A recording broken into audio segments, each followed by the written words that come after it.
इधर टाटा ग्रुप की company Tata electronics पर साइबर अटैक का बड़ा मामला सामने आया है। Ransomware hacker group world leaks ने दावा किया है कि उसने टाटा इलेक्ट्रॉनिक्स के सिस्टम में सेंध लगाकर दुनिया की दो सबसे बड़ी टेक और ऑटोमोबाइल कंपनियों एप्पल और टेस्ला के ट्रेड सीक्रेट्स चुरा लिए हैं। दोनों कंपनियां टाटा इलेक्ट्रॉनिक्स की ग्राहक हैं।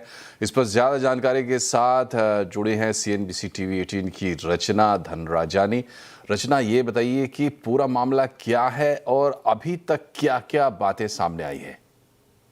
जी, तो मामला ये है कि टाटा इलेक्ट्रॉनिक्स जो एक मैन्युफैक्चरिंग आर्म है टाटा ग्रुप के अंडर, उनके यहाँ एक डेटा चोरी हुई है, एक साइबर अटैक के चलते हुआ है और वेब लीक्स नामक एक रैनसमवेयर ग्रुप ने इसकी जिम्मेदारी भी उठाई है। अब इस डेटा लीक में 630 गीगाबाइट से ज्यादा का डेटा है।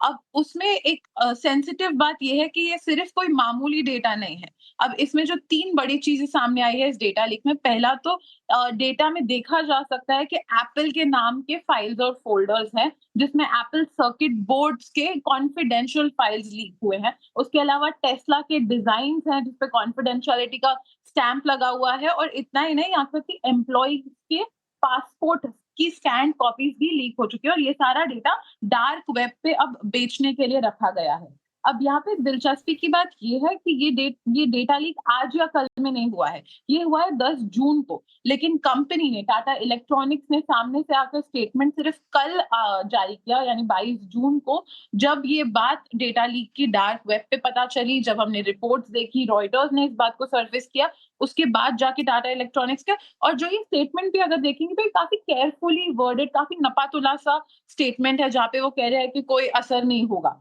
लेकिन जब हम देख सकते हैं कि इतना कॉन्फिडेंशियल डेटा डार्क वेब पे अवेलेबल है, तो ये कहना कि असर नहीं होगा स्पेशली टाटा के लिए, क्योंकि अगर हम 1 साल पहले जाएँ तो पिछले साल अक्टूबर-नवंबर के आसपास हमने जीएलआर में देखा था एक साइबर अटैक, जो पहले इसी तरह से डाउन प्ले किया गया था। बट जब होते-होते हमने उसका स्नोबॉल इफेक्ट देखा, तो उसने यूके की इकोनॉमी को कुछ 1.9 बिलियन का धक्का पहुँचाया था। 6 हफ्ते तक जीएलआर का प्रोडक्शन रुका हुआ था। और यहाँ पे बात सिर्फ एक कंपनी के प्रोडक्शन की नहीं है, क्योंकि टाटा इलेक्ट्रॉनिक्स एक हम्म। सप्लाई चेन में बैठता है काफ़ी कंपनीज़ के, खास करके एप्पल के। एप्पल, जैसे आप जानते होंगे, 25% प्रोडक्शन एप्पल का अब इंडिया में होता है। हर एक 4 में से 1 या कि 3 में से 1 आईफ़ोन कहा जाता है कि अब इंडियन होगा। तो ये काफ़ी अच्छी खबर नहीं है, क्योंकि अगर ये सारे सीक्रेट डार्क वेब पे आ चुके हैं, तो उसके प्रोडक्शन को कैसा इम्पैक्ट होगा, खास करके ऐसे टाइम पे जब इंडिया एक चाइना प्लस वन बनने ही जा रहा है और एप्पल का हम्म। तो मतलब उभरता सितारा ही है इंडिया का मैन्युफैक्चरिंग। तो इसलिए ये बिल्कुल भी अच्छी खबर नहीं है टाइमिंग को लेके कि उन्होंने सामने से 12 दिन निकल गए उसके बाद स्टेटमेंट जारी जी जी। किया, जबकि ये काफ़ी नपा-तुला सा स्टेटमेंट है। तो हमें देखना होगा कि इसका असर कैसा होगा।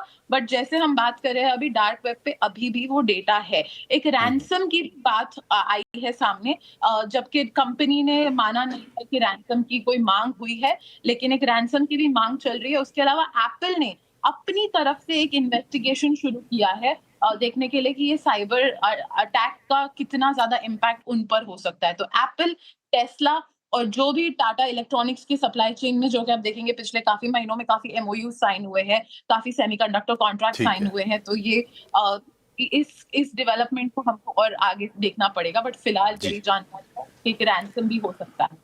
जी, तो तीन बहुत बड़े नाम हैं, एप्पल, टेस्ला और टाटा। तो देखना होगा, इस पर सबकी नजर रहेगी। बहुत बहुत शुक्रिया आपका रचना। बढ़ते हैं